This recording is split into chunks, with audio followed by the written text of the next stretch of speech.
அஸ்ஸலாமு அலைக்கும். Hi dears, welcome back to our channel Arfan creation.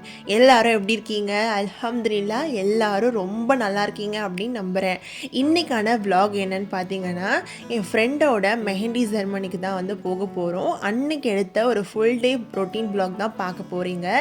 கண்டிப்பாக இந்த vlog உங்களுக்கும் பிடிக்கும்னு நினைக்கிறேன். அன்றைக்கி மார்னிங் பார்த்தீங்கன்னா கொஞ்சம் பிஸியாக இல்லை, ரொம்பவே பிஸியான வேலையாக இருந்தது. காலையிலேயே எலக்ட்ரிஷியன் வந்துட்டாங்க. எதனாலன்னு பார்த்தீங்கன்னா நம்ம வீட்டுக்கு புது டிவி வந்துடுச்சு. 3 மாதத்துக்கு மேலேயே ஆயிடுச்சு. டிவியே இல்லாமல் வெறும் ஃபோன்லேயே வந்து சீரியல்லாம் பார்த்துட்டு அந்த மாதிரி டைம் போச்சு. நாள் பார்த்தீங்கன்னா நானும் என் ஹஸ்பண்டும் அம்மாவுக்கே தெரியாது டிவி வாங்க போகிறோம் அப்படின்னு சொல்லிட்டு அவங்களுக்கு சர்ப்ரைஸாக இருக்கட்டும்னு நினச்சோம். நாளே போயிட்டு டிவிலாம் வந்து வாங்கினதுக்கப்புறம் மறுநாள் தான் வந்து டெலிவரி பண்ணுவேன்னாங்க. டெலிவரும் ஆயிடுச்சு. எலக்ட்ரிஷியனையும் கூப்பிட்டு நாங்கள் வந்து ஃபிக்ஸ் பண்ண ஸ்டார்ட் பண்ணிட்டோம். அந்த வேலை வந்து காலையில் கொஞ்சம் பிஸியாகவே போச்சு. டெலிவரி ஆனதுக்கப்புறம் பார்த்திங்கன்னா ஃபிட்டிங்க்குமே ஆள் வந்து பார்த்திங்கன்னா கொஞ்சம் லேட்டாக தான் வந்தாங்க. லேட்டாக வந்ததுக்கப்புறம் பார்த்திங்கன்னா அவங்க வந்து ஓப்பன் பண்ணி டிவியை வந்து காட்டிட்டு ஃபிட் பண்ண வந்து ஸ்டார்ட் பண்ணிட்டாங்க.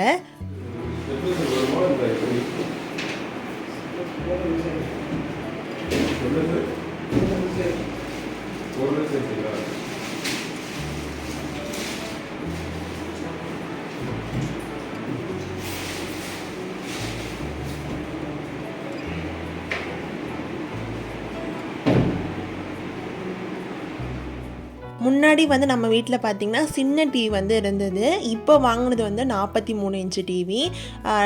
டேபிள்லலாம் வைக்காமல் நேராக வந்து வால்லே வந்து ஃபிட் பண்ணிடலாம், அப்போ தான் வந்து அர்ஃபானும் வந்து எதுவும் பண்ண மாட்டான்னு சொல்லிட்டு நாங்கள் வால்லே ஃபிட் பண்ணிட்டோம். முன்னாடிலாம் வந்து டேபிளில் தான் வச்சுருந்தோம். அப்போல்லாம் வந்து அவன் ரொம்ப அந்த எட்டி எடுக்கிறதெல்லாம் பண்ணுவான். இப்பயும் அப்படி இருக்கிறனால நாங்கள் வந்து வால்லே ஃபிட் பண்ணிட்டோம். ரொம்ப நாளுக்கு அப்புறமா டிவி பார்க்கும்போது செம்ம ஹாப்பியாக இருந்துச்சு. டிவியெல்லாம் ஃபிக்ஸ் பண்ணதுக்கப்புறம் பார்த்திங்கன்னா மதியம் லஞ்சுக்கான வேலை தான் வந்து பண்ண ஸ்டார்ட் பண்ணேன். அன்றைக்கி மீன் வாங்கினால தனித்தனியாக ஆனம் ரைஸுன்னு தனித்தனியாக வைக்காமல் ஒரு 1 part ரைஸ் மாதிரி நம்ம ஃபிஷ் பிரியாணி பண்ணிடலான்னு சொல்லிட்டு நான் அதுக்காக ரெடி பண்ணிட்டேன். இது பார்த்திங்கன்னா நான் ஒரு 2 கப் அளவுக்கு ரைஸ் வந்து எடுத்து நல்லா தண்ணியில் ஊற வச்சுட்டேன். இப்போ நான் வந்து ஃபிஷ் ஃப்ரை பண்ணுறதுக்காக நான் வந்து மசாலா வந்து மேரினேட் பண்ணி எடுத்து வச்சுக்க போகிறேன். அதுக்கு வந்து 1 டீஸ்பூன் அளவுக்கு மிளகாய்த்தூள், 1/2 டீஸ்பூன் அளவுக்கு மஞ்சள்தூள், 1 டீஸ்பூன் அளவுக்கு மல்லித்தூள், ஒரு 1/4 டீஸ்பூன் அளவுக்கு மிளகுத்தூள் வந்து சேர்த்துக்கோங்க. கொஞ்சம் போல் உப்பு சேர்த்துக்கலாம் தேவையான அளவுக்கு. அதுக்கப்புறம் ஒரு பாதி லெமன் ஜூஸ் வந்து நான் ஆட் பண்ணியிருக்கேன். லெமன் ஜூஸ் வந்து சேர்க்கும் போது இன்னுமே டேஸ்ட் வந்து நல்லாயிருக்கும். அதுக்கப்புறமா ஃபிஷ் வந்து நல்லா கிறிஸ்பியாக இருக்கிறதுக்காக நான் வந்து 1 டீஸ்பூன் அளவுக்கு கார்ன்ஃப்ளவர் சேர்த்துருக்கேன். 1 டீஸ்பூன் அளவுக்கு இஞ்சி பூண்டு பேஸ்ட்டுமே சேர்த்ததுக்கப்புறமா நான் வந்து ஆலிவ் ஆயில் வந்து எடுத்திருக்கேன். ஆலிவ் ஆயில் வந்து கொஞ்சம் போல் சேர்த்து நல்லா இந்த மசாலா வந்து மேரினேட் பண்ணி எடுத்து வச்சுக்கலாம். இப்போ வந்து ஃபிஷ் ஃப்ரைக்காக வந்து நான் மீனில் வந்து எல்லா மசாலாவும் வந்து நல்லா அப்ளை பண்ணி நான் தனியாக வந்து எடுத்து வச்சுக்கிறேன். இது வந்து பார்த்திங்கன்னா ஒரு 20 நிமிஷம் நல்லா வந்து நீங்கள் ஊற வச்சிட்டா கூட போதும், நல்லாவே இருக்கும்.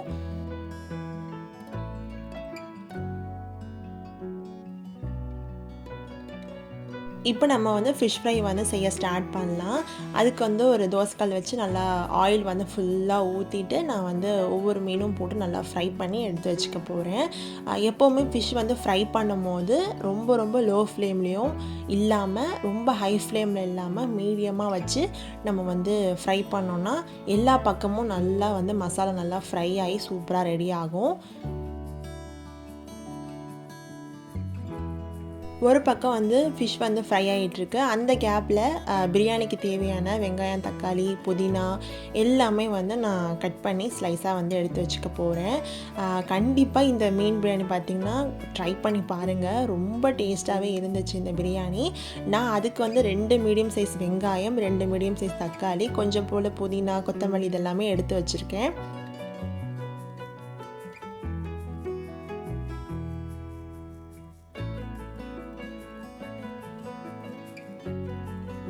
இப்போ எல்லா பக்கமும் நல்லாவே வந்து ஃபிஷ் நல்லா ஃப்ரை ஆகி ரெடி ஆகிடுச்சு. இதை நான் ஒரு பிளேட்டில் தனியாக எடுத்து வச்சுக்கிறேன். இந்த பேன் வந்து எல்லாருக்கும் ஞாபகம் இருக்குன்னு நினைக்கிறேன். இந்த வாட்டி என் ஹஸ்பண்ட் எடுத்துகிட்டு வந்த புது பேனில் தான் இந்த பிரியாணி வந்து ட்ரை பண்ணியிருந்தேன்.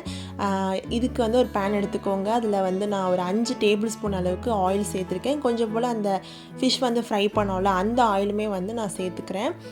அதில் வந்து ஒரு பிரிஞ்சலை, ஒரு துண்டு பட்டை, ஒரு 2 ஏலக்காய், 4 வந்து கிராம்பை வந்து எடுத்துக்கலாம். அவ்வளோதான். இது நல்லாவே வந்து இந்த எண்ணெயில் ரோஸ்ட் ஆகிற வரைக்கும் நம்ம வந்து வெயிட் பண்ணி நல்லா மிக்ஸ் பண்ணிக்கோங்க.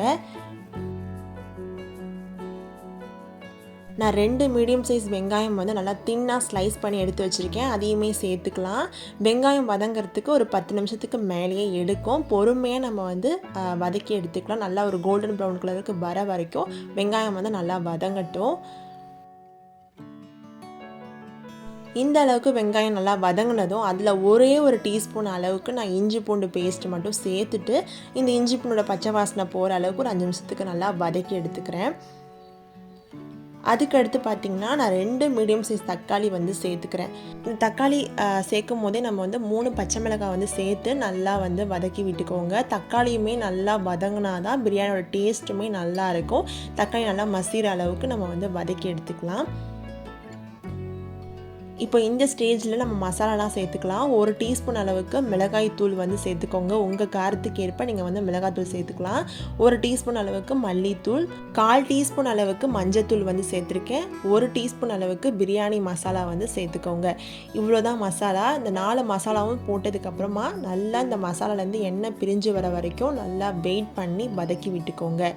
எண்ணெய் பிரிஞ்சு வந்ததுக்கப்புறம் பார்த்தீங்கன்னா நான் வந்து எடுத்து வச்சுருக்கிற புதினா, மல்லி எல்லாமே சேர்த்து ஒன்றா நல்லா கலந்து விட்டுக்கிறேன்.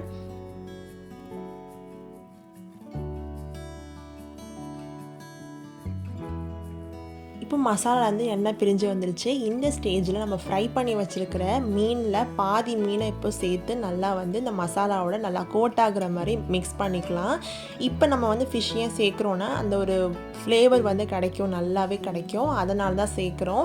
பாதி மீன் சேர்த்தா கூட போதும் தான். நான் ஒரு 4 பீஸ் வந்து நான் எடுத்து நல்லா வந்து இந்த மசாலாவோட கோட் ஆகுற மாதிரி கலந்து விட்டுக்கிறேன். இந்த மசாலாவோட இந்த மீனோட ஃப்ளேவர் நல்லா இறங்கணும் அப்படிங்கிறதுக்காக நான் ஒரு 5 நிமிஷத்துக்கு மூடி போட்டு நான் வந்து வைக்கிறேன்.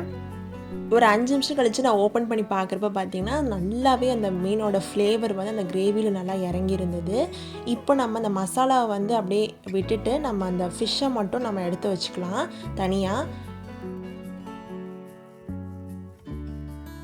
நான் எடுத்துருக்க குவான்டிட்டி வந்து பார்த்திங்கன்னா நான் 2 கப் வந்து ரைஸ் வந்து எடுத்திருக்கேன். நம்ம 1 கப் ரைஸ் எடுத்தாலே நம்ம வந்து 1.5 கப் அளவுக்கு தண்ணி ஊற்றினா போதும். அதனால் நான் 2 கப் எடுத்தனால 3 கிளாஸ் தண்ணி வந்து நான் சேர்க்க போகிறேன்.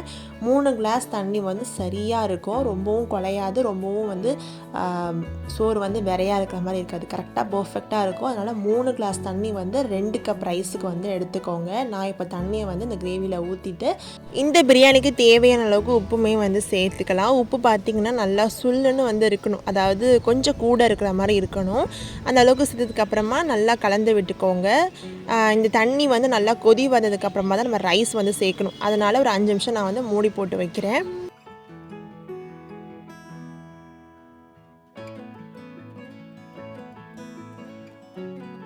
5 நிமிஷம் கழித்து பார்த்திங்கன்னா தண்ணி நல்லா கொதி வந்துருச்சு. நல்லா கலந்து விட்டதுக்கப்புறமா நம்ம வந்து ஊற வச்சுருந்த ரைஸை வந்து சேர்த்துக்கலாம். எப்போவுமே ரைஸை நல்லா ஊற வச்சுட்டு சேர்த்திங்கன்னா நல்லாவே குக் ஆகிடும். இந்த ஸ்டேஜில் நம்ம வந்து ரைஸை வந்து சேர்த்துக்க போகிறேன்.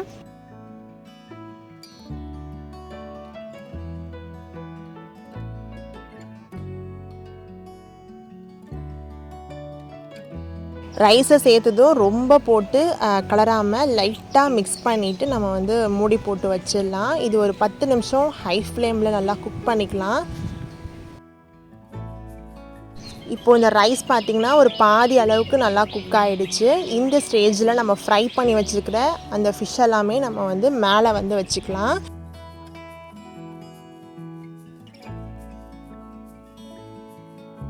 இப்போ தம் போடுறதுக்காக நான் பார்த்திங்கன்னா கீழே ஒரு தோசைக்கல் வந்து வச்சுருக்கேன். மேலே வந்து பிரியாணி வச்சுட்டு நம்ம வந்து நல்லா ஒரு டைட்டாக ஒரு சில்வர் வால் பேப்பர் போட்டு நல்லா டைட்டாக க்ளோஸ் பண்ணி, உங்களோட அந்த மூடி வந்து டைட்டாக இருந்தது அப்படின்னா நீங்கள் அதை வச்சு க்ளோஸ் பண்ணி தம் போட்டுடலாம். அப்படி இல்லைன்னா மேலே ஏதாவது வெயிட் வச்சு நீங்கள் தம் போடுங்க.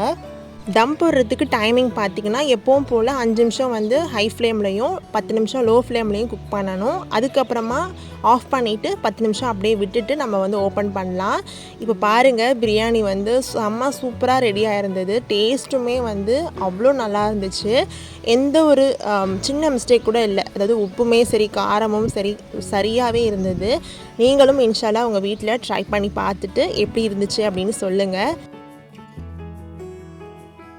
என் ஃப்ரெண்டோட வெட்டிங்க்கும் நாள், அதாவது மருதாணி வைப்பாங்கள்ல, அன்னைக்கு வந்து அவள் வீட்டுக்கு போகிற மாதிரி இருந்துச்சு பிளானு. அதனால் வந்து மதியம் லஞ்செல்லாம் முடிச்சுட்டு ஈவினிங் போல் கிளம்பலாம் அப்படின்ட்டு ஒரு பிளான் இருந்துச்சு. சூப்பரான ஃபிஷ் பிரியாணியோட அன்றைக்கி லஞ்சுமே நல்லாவே இருந்தது.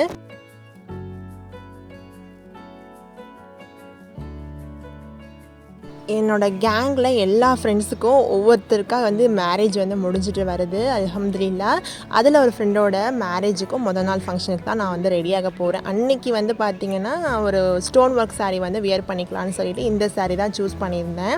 என் ஃப்ரெண்டுமே வந்து ஸ்டோன் ஒர்க் சாரீ தான் வந்து போடுறேன் அப்படின்ட்டு, அதனால் 2 பேருமே வந்து நாங்கள் ஸ்டோன் ஒர்க் சாரீ வந்து எடுத்து வச்சுருந்தோம். அதுக்கப்புறம் அர்ஃபான் குட்டிக்கு வந்து ஒரு ஃபுல் பேண்ட்டு, ஒரு ஷர்ட் அந்த மாதிரி வந்து எடுத்திருந்தேன். அன்றைக்கி வியர் பண்ணிக்கிறதுக்காக நான் இந்த ஹிஜாப் பார்த்திங்கன்னா புதுசாக வாங்கினேன். அதாவது டீ வாங்க போனோம்ல கும்பகோணம், அப்போ மொழினால் வந்து இந்த ஹிஜாப் வந்து பார்த்தேன். ரொம்ப சூப்பராக இருந்தது. என்கிட்ட இந்த கலர் இல்லை, ஒயிட் கலர், அதனால் வாங்கினேன். புர்கா பார்த்திங்கன்னா ரொம்ப சிம்பிளான ஒரு புர்கா தான், கையில் மட்டும்தான் ஸ்டோன் வந்து இருக்கும். அதனால் இது 2மே அன்றைக்கி பேர் பண்ணி நான் வந்து வியர் பண்ணியிருந்தேன். அர்ஃபான் குட்டிக்கு இந்த ட்ரெஸ் பார்த்திங்கன்னா நான் கும்பகோணம் சென்னை சில்க்ஸில் தான் வாங்கியிருந்தேன். இந்த ட்ரெஸ் வந்து அவங்க அத்தை தான் சூஸ் பண்ணாங்க. ரொம்பவே அழகாக இருந்தது. அர்ஃபான் குட்டிக்கு எப்படி இருக்குன்னு சொல்லுங்கள். தம்பியோட அவுட்ஃபிட்டு ரொம்ப அழகாக இருந்தான். நாள் வந்து நாங்கள் டீ வாங்க போனோம்ல, அப்பயே வந்து என் ஃப்ரெண்டுக்கு கிஃப்ட்டுமே நான் வாங்கிட்டு வந்துட்டேன். ஆனால் வந்து அவளுக்கு விஷஸ் அந்த கார்டில் எழுத மறந்துட்டேன். அப்புறம் ஆன் தி ஸ்பாட் தான் வந்து உட்காந்து அந்த கார்டில் விஷஸ்லாம் எழுதி அதையுமே எடுத்து வச்சாச்சு. நாங்களுமே வந்து ரெடி ஆகிட்டோம். அர்ஃபான் குட்டியுமே ரெடி, நாங்களும் ரெடி, அம்மாவும் நானுமே வந்து கிளம்பியாச்சு.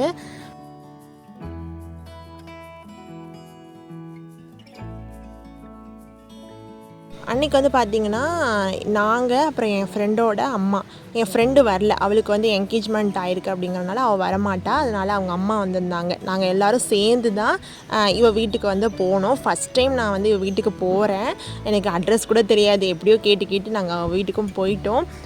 போனதுக்கப்புறம் அவளை ப்ராங்க் வந்து பண்ணேன். நான் என்ன சொல்லி ப்ராங்க் பண்ணேன்னா, என்னால் வர முடியாதடி, கோச்சிக்காத அப்படின்னு சொல்லி ப்ராங்க் பண்ணேன். அங்கே வீட்டுக்குள்ளே போனதை அவள் பார்த்துட்டு ரொம்ப ஷாக் ஆகிட்டா. இதெல்லாம் ஒரு ஜாலியான விஷயம் இல்லை, செம்ம ஹாப்பியாக இருந்தது அவளை பார்த்ததும். அங்கே போனதும் எனக்கு பெரிய சர்ப்ரைஸ் என்னென்னா, இன்னும் 2 ஃப்ரெண்டுமே வந்திருந்தாலுவோ.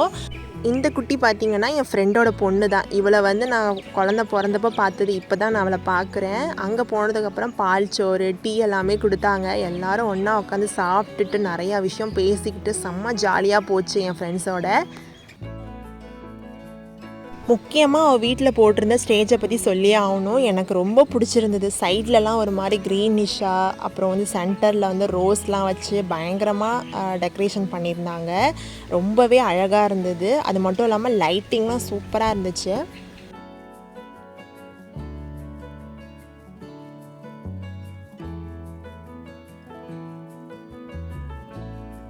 சும்மாவே வந்து அர்ஃபான் குட்டிக்கு அக்காவோ அண்ணனோ கிடச்சா விடவே மாட்டான். பயங்கரமாக அவங்ககிட்ட வந்து ஒட்டிப்பான்.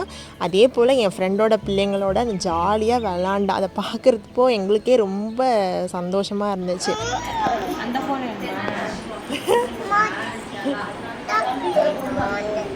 தம்பி பார்த்துட்டு இருக்கோம். நமக்கு எவ்வளோ வயசானாலும் சரி, எவ்வளோ வருஷம் ஓடினாலும் சரி, நம்ம ஃப்ரெண்ட்ஸோட ஜாலியாக இருந்த நாட்கள்லாம் வந்து மறக்கவே முடியாது. அதுவும் வந்து எல்லோரும் ரொம்ப நாள் கழித்து மீட் பண்ணுறப்போ அந்த நாள் வந்து பயங்கர ஹாப்பியாகவே இருக்கும்னே சொல்லலாம்.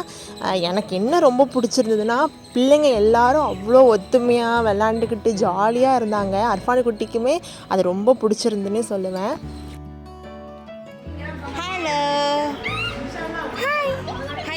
இவ தான் வந்து கல்யாண பொண்ணு, என் ஃப்ரெண்டு. எல்லா ஃப்ரெண்டுக்கும் கல்யாணம் ஆகும்போது எனக்கு என்னமோ தெரில, ரொம்ப சந்தோஷமாக இருக்குது. அதுபோல் தான் இவளுக்குமே எனக்கு இருந்துச்சு. சரி டைம் ஆகுதுன்னு சொல்லிட்டு நாங்கள் கிஃப்டெல்லாம் கொடுத்துட்டு கிளம்ப ஆரம்பிச்சிட்டோம். அவளோட மெஹந்தி டிசைன் பார்த்திங்கன்னா சூப்பராகவே போட்டிருந்தாங்க. எனக்கு ரொம்ப பிடிச்சிருந்து, ரொம்ப அழகாக இருந்தது அவள் கைக்கு. அன்னைக்கு என்னோடய எல்லா ஃப்ரெண்ட்ஸையும் மீட் பண்ணி நிறையா விஷயம் பேசி சிரித்து செம்ம சந்தோஷமாகவே இருந்தோம். அப்புறம் எல்லாருக்கும் டாட்டா சொல்லிவிட்டு நாங்களுமே வீட்டுக்கு வந்து கிளம்பிட்டோம். ஓகே டியர்ஸ், இந்த வீடியோ உங்கள் எல்லாருக்கும் கண்டிப்பாக பிடிச்சிருக்கும் அப்படின்னு நினைக்கிறேன். இன்ஷா அல்லாஹ் இந்த வீடியோ உங்களுக்கு பிடிச்சிருந்தா மறக்காமல் லைக் பண்ணுங்கள். உங்கள் ஃப்ரெண்ட்ஸ் அண்ட் ஃபேமிலிக்கும் மறக்காமல் ஷேர் பண்ணுங்கள். இந்த வீடியோ பற்றின கருத்துக்கள் எதுவாக இருந்தாலும் கமெண்ட் பாக்ஸில் சொல்லுங்கள். நம்ம சேனல் பிடிச்சிருந்தா மறக்காமல் நம்ம சேனலை சப்ஸ்கிரைப் பண்ணிக்கோங்க. பக்கத்தில் உள்ள பெல் ஐக்கானையும் ப்ரெஸ் பண்ணிக்கோங்க. ஆளுங்கிற ஆப்ஷனை கிளிக் பண்ணி வச்சுக்கோங்க. அப்போ தான் நான் போடுற ஒவ்வொரு வீடியோவும் உங்கள் நோட்டிஃபிகேஷனில் வரும்.